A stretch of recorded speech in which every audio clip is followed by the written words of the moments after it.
Mr. Carter left an impression on so many, including our own Matthew Torres, who sat down with him during his last Habitat for Humanity build back in 2019. Matthew joins me in the studio right now. And Matthew, I know you spoke with the former president one-on-one. What stood out to you most during that conversation? Honestly, how incredibly kind he was during that very short amount of time, but still tried to take his time to get to know me, even though he has a very short limited window there to speak with me.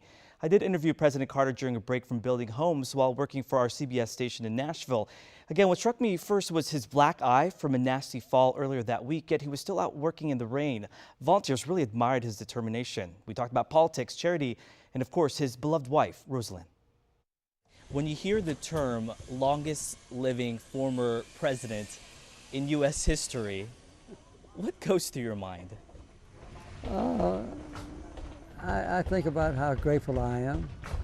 One of the important things for a marriage to be successful is to choose the right partner to start with. That partner was First Lady Rosalind Carter. They were married for 77 years before her passing in 2023 and worked together on many initiatives, including Habitat for Humanity. This was his final build, held in Nashville 5 years ago. So we're still, depending on each other for support in our old age. Carter partnered with Habitat for Humanity for more than 35 years. He told me how despite serving only one term, he hoped to be remembered for promoting peace, human rights, and social justice. Mr. Carter, what do you think your presidential legacy is? We've been a country now for 243 years, since 1776. And I have just looked up recently, and we've only been at peace 16 years out of 243 years. We've been at war 227 years. And I'm very grateful that a large part of that 16 years was when I was in the White House. And we promoted human rights and equality of treatment among people. And I always try to tell the truth, and succeeded.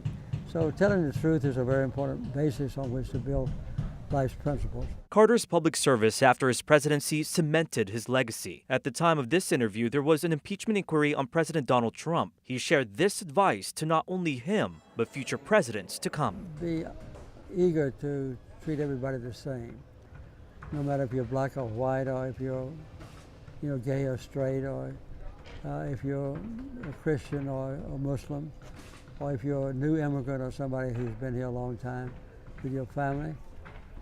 Treat everybody the same. That's a very important aspect of democracy.